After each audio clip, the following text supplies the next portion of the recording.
नमस्कार मित्रांनो, mutual fund सिरीजच्या day 13 मध्ये आज आपण बघणार आहोत डेफ फंड म्हणजे काय। डेफ फंड जाणून घ्यायचे पहिले तुम्ही जाणून घ्या बॉन्ड्स म्हणजे काय। काही काही गव्हर्नमेंट बॉन्ड्स असतात, कधी कॉर्पोरेट बॉन्ड्स असतात। एखादी सपोज उदाहरण घ्या, एक गव्हर्नमेंट कंपनी, तिला 1000 कोटी रुपये लागतात, तिला इन्व्हेस्टमेंट करायची स्वतःच्या कंपनीमध्ये किंवा काहीतरी इन्फ्रास्ट्रक्चर वाढवायचं, व्हॉट एव्हर द रिझन।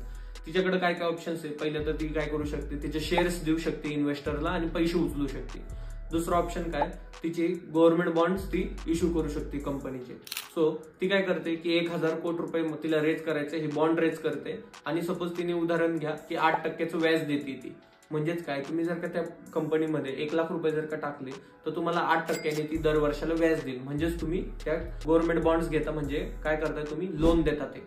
तसंच कॉर्पोरेट बॉन्ड्स पण असतात। तर डेफ फंड काय करतात, असे वेगवेगळ्या बॉन्ड्सला ते एकत्र करून त्याचं बास्केट बनवतात आणि इन्व्हेस्टमेंट करतात तुमचे पैसे।